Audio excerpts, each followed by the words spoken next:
Hello dear friends, I Neha welcome you all back on my YouTube channel Aim High Tutorials.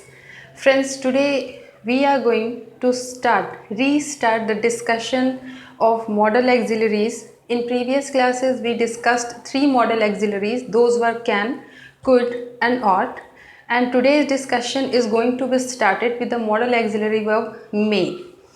So let's start the discussion. May. As you all know that may is such a modal auxiliary verb which is used for asking permission to show doubt or possibility of something. So it can be said as its uses, we can write here use of may. It is used to show possibility, permission,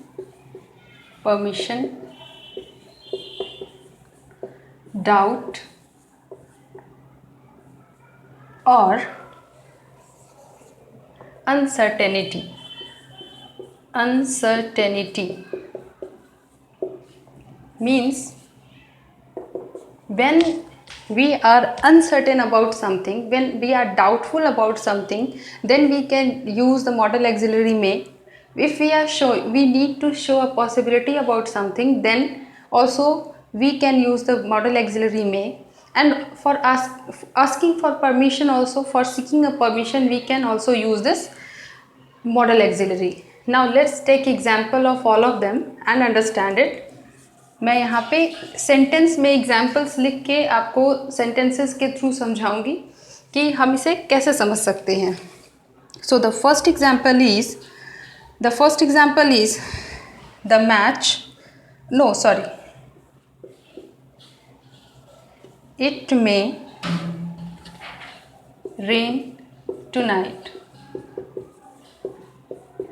means there is a possibility that it may rain tonight. यहाँ पे ये बात hidden है, possibility word को use नहीं किया गया है, लेकिन ये जो मे है ये यही डिपेक्ट करता है कि शायद रात को बारिश हो सकती है. Now the next example will be with a permission. Whenever you enter your classroom you ask for the permission to your teacher. तो हम लोग वही एग्जाम्पल ले लेते हैं. मे आई कम इन. क्या मैं अंदर आ सकती हूँ, क्या मैं अंदर आ सकता हूँ. अच्छा, अब आप सोचोगे कि कैन का भी तो यही यूज़ था, कैन भी तो कह सकते हैं कैन आई कम इन. लेकिन आपने कभी ध्यान दिया है, आप जब भी स्कूल में पूछते हो अपने क्लासरूम में एंटर करने से पहले, तो आप हमेशा कहते हो may I come in. You never say can I come in, because may gives a sense of formal. ठीक है, it gives a formal sense, but can is not, can is said to be casual. Okay, जब आप अपने दोस्तों के साथ बातें करते हैं then you can use can I come in. लेकिन if you are talking to your senior whom you are going to respect, whom you respect, okay, तो वहाँ पे हम क्या करते हैं, मे का यूज़ करते हैं. ठीक है. The next one is doubt or uncertainty. Means you are not even certain that anything which is going to happen, is it actually going to happen or not. So we can write an example for doubt. Doubt के लिए, doubt का मतलब ही होता है संदेह. Uncertainty मतलब जो बात निश्चित ना हो, अनिश्चित. तो डाउट या अनसर्टेनिटी के लिए एक एग्जाम्पल लिख सकते हैं. The match may be postponed. The match में भी पोस्टपोन्ड, मैच को पोस्टपोन किया जा सकता है. अब किस कारण से ये तो यहाँ नहीं बताया गया है. हाँ, ये भी इसमें आप आगे भी सेंटेंस को आगे बढ़ा सकते हैं. The match may be postponed due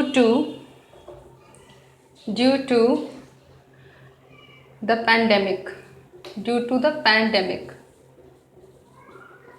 इस पैंडेमिक की वजह से मैच को पोस्टपोन किया जा सकता है. मीन्स जब ये पैंडेमिक नहीं होगा और सारी चीज़ें नॉर्मल हो जाएंगी तो इस मैच को हेल्ड किया जा सकता है. तो सेंटेंस को आप आगे भी बढ़ा सकते हो. सेंटेंस को आप चाहो तो यहाँ फुल स्टॉप देके सेंटेंस को छोटा भी रख सकते हैं. तो यहाँ पे क्या है, अनसर्टेनिटी है, मतलब पोस्टपोन हो सकता है. अभी तक इसका मतलब है कि पोस्टपोन हुआ नहीं है, होने की लेकिन संभावना है, लेकिन निश्चित तौर पे नहीं कह सकते हैं कि ऐसा हो चुका है। Okay, the next use of may is,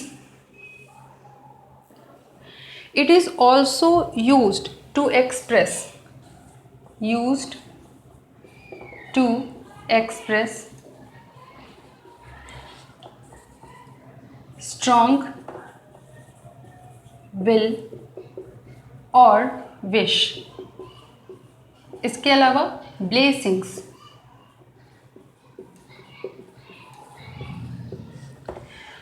अगर हम मे वर्ड का यूज़ करें तो हम इसका यूज़ कर सकते हैं अपने स्ट्रॉन्ग, दृढ़ इच्छा, किसी भी चीज़ की बहुत ज़्यादा इच्छा हो, हार्दिक इच्छा हो, तो उसके लिए इसके लिए भी हम मे का यूज़ करते हैं। इसके अलावा कोई विश हम अपना बताते हैं, उसके लिए भी यूज़ करते हैं। इसके अलावा ब्लेसिंग्स के लिए भी, जैसे हम अपने फ्रेंड्स को जब बर्थडे विश करते हैं या कुछ भी विश करते हैं, ठीक है, कोई ओकेज़न है, तो हम क्या कहते हैं, may God bless you, may you have the best of your luck today. आज तुम्हारा जो किस्मत है वो पूरी तरीके से तुम्हारे साथ हो। हम कहते हैं ना बेस्ट ऑफ लक, ये शॉर्ट फॉर्म में कह दिया। अब इसी बात को हम कह सकते हैं मे you have the best of your luck today, आज आपका लक जो है वो पूरी तरीके से आपका साथ दे। तो ये हमारा क्या है, ये हमारी इच्छा है, उसके लिए हमने अपना विश जाहिर किया है।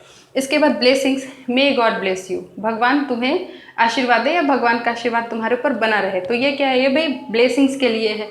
जो हमारे एल्डरली पर्सन्स होते हैं वो भी कहते हैं मे यू लीव लॉन्ग, तुम लंबे समय तक जियो। ओके, एग्जाम्पल ले लेते हैं,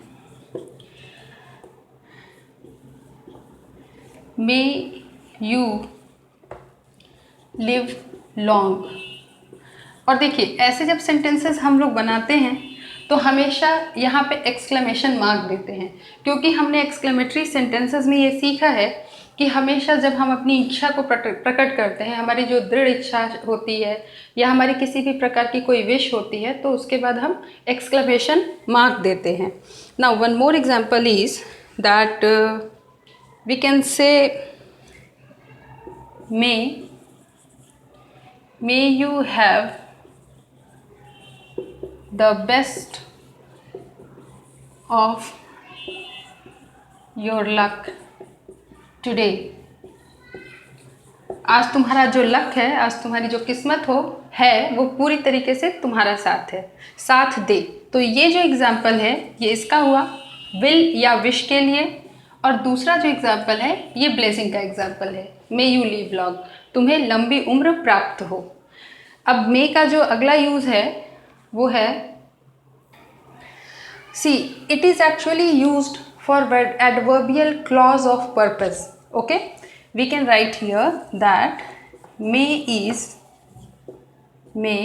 is also used for adverbial clause of purpose। ठीक है, अगर इसका हिंदी में हम मतलब लेंगे तो हम समझने के लिए आप लिख सकते हैं ताकि। ठीक है, अब आगे जब मैं सेंटेंस लिखूंगी तो आप इसे समझ पाएंगे। एग्जाम्पल के लिए लिख सकते हैं she works.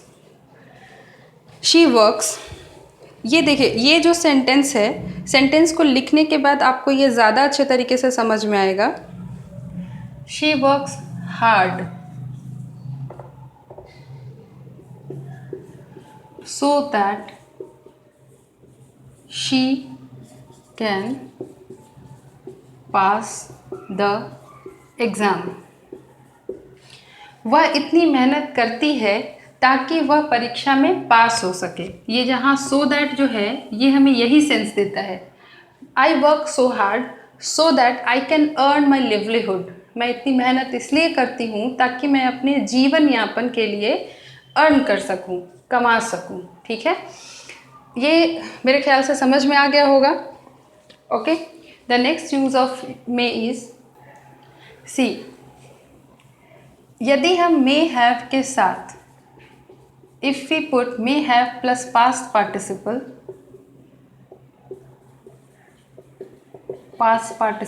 It gives a sense of past tense. ये पास्ट टेंस का सेंस देता है। और ये पास्ट टेंस के लिए ही इसका मतलब, इसकी मीनिंग भी ली जाती है। ठीक है, इसका मतलब ये होता है, जैसे it is use just for there was a possibility of work to be done but wasn't completed। मतलब काम होने की एक पॉसिबिलिटी थी, काम के पूरा होने की एक संभावना थी, लेकिन किसी कारणवश वह काम जो था वो पूरा नहीं हो पाया। ठीक है, जैसे एग्जाम्पल के लिए he must have missed the train। मतलब सॉरी, ही मस्ट नहीं, he may have missed the train.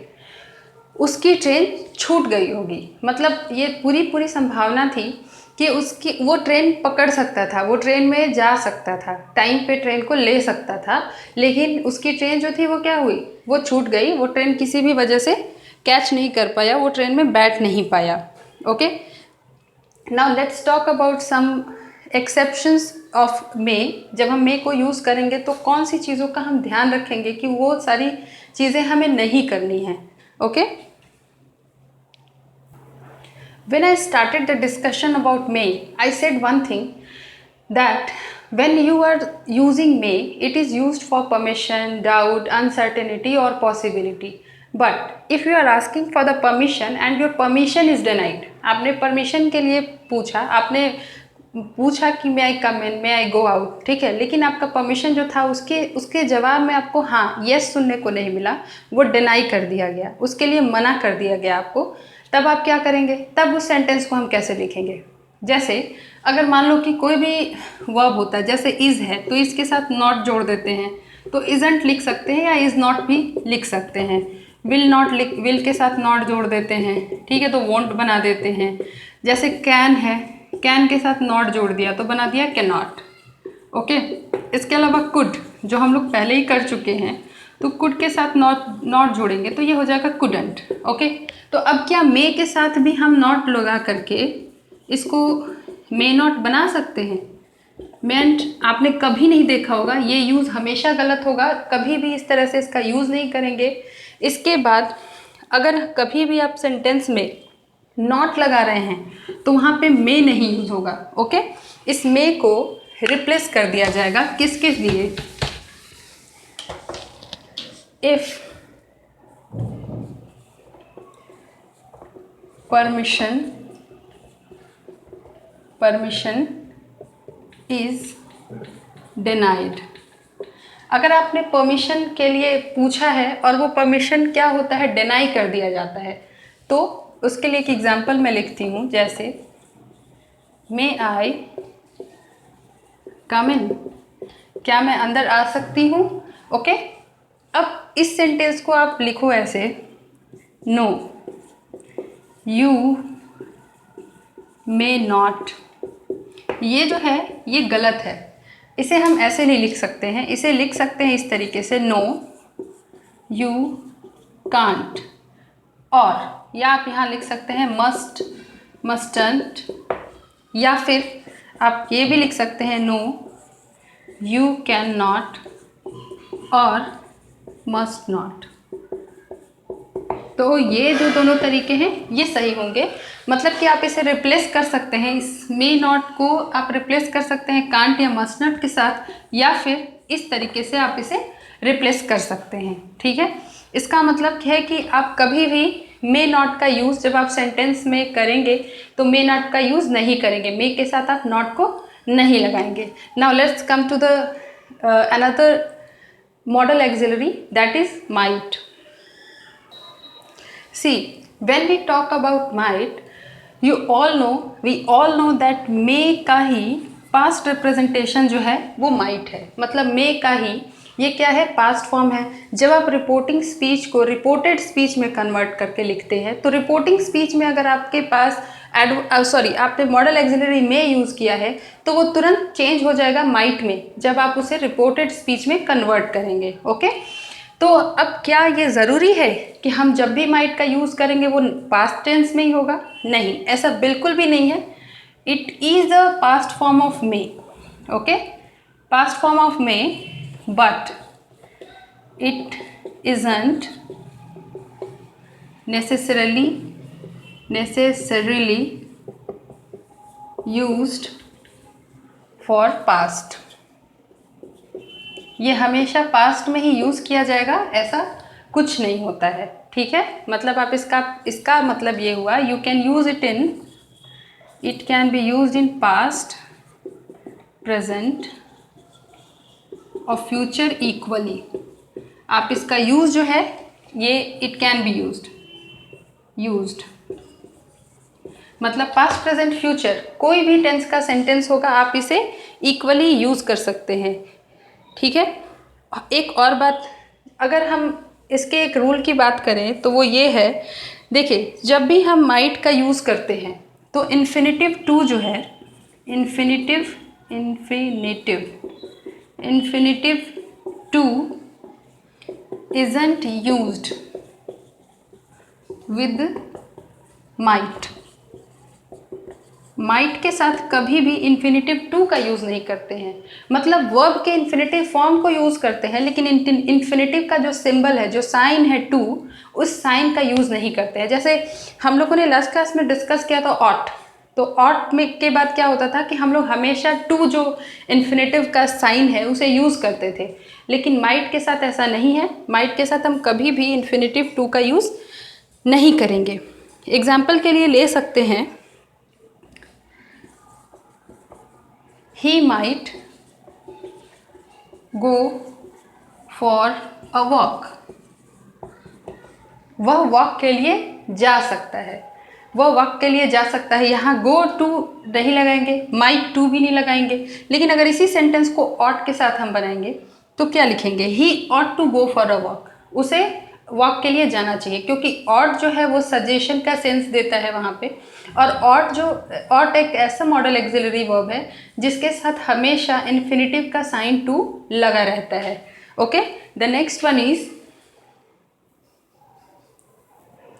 It is also used for permission, possibility और डाउट। इसका यूज़ हम परमिशन, आज्ञा लेने के, परमिशन मतलब अनुमति लेने के लिए कर सकते हैं, संभावना व्यक्त करने के लिए कर सकते हैं, और इसके अलावा अपने डाउट को भी दर्शाने के लिए हम इसका यूज़ कर सकते हैं। Let's take an example in a sentence and understand it. जैसे परमिशन के लिए might I see your picture. क्या मैं तुम्हारी तस्वीर, तुम्हारी पिक्चर को देख सकती हूँ? तो यहाँ पे क्या है, यहाँ पे परमिशन सीख किया जा रहा है, यहाँ पे परमिशन के लिए पूछा जा रहा है कि मैं तुम्हारी पिक्चर देख सकती हूँ कि नहीं देख सकती हूँ। एक और एग्जाम्पल लेते हैं, ही माइट बी इल। वह बीमार हो सकता है, मतलब शायद ऐसा हो कि वह बीमार हो। तो यहाँ पे क्या है, पॉसिबिलिटी को शो कर रहा है। ठीक है, एक और लिख सकते हैं, she might refuse your proposal. वह तुम्हारे प्रस्ताव के लिए इनकार कर सकती है।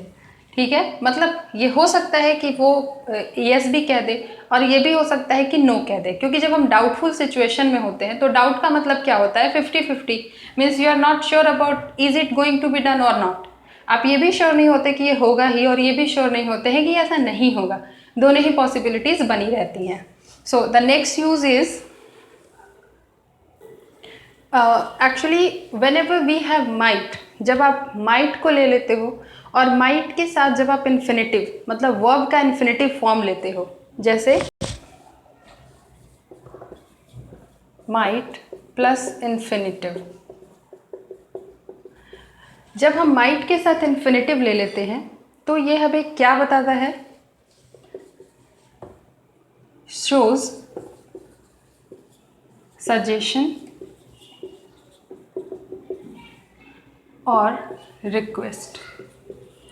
ये सजेशन और रिक्वेस्ट दो बातों को, दो भावों को व्यक्त करने के लिए हम ऐसा करते हैं। जब सेंटेंस में माइट के बाद अगर हम इन्फिनिटिव को लिखते हैं, जैसे एग्जाम्पल के लिए you might talk a little less loudly, मतलब तुम थोड़ा धीरे बात कर सकते हो, मतलब तुम्हें थोड़ा धीरे बात करना चाहिए, मतलब तुम्हारी जो आवाज़ है उसको थोड़ा कम करना चाहिए। तो ये यहाँ पे क्या है? सजेशन है। साथ ही साथ इसमें रिक्वेस्ट का भी भाव आ जाता है कि भाई थोड़ा धीरे बात कर लो। Okay, now the next example for request will be he might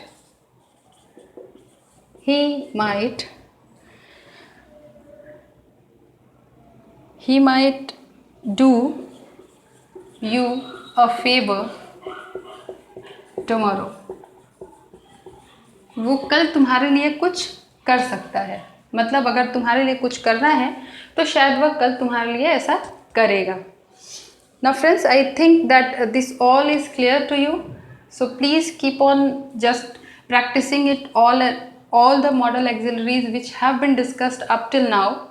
और जो भी आपकी प्रॉब्लम्स हैं, so I would like to make the answers for your questions whichever problems are there while you practice the modal auxiliaries।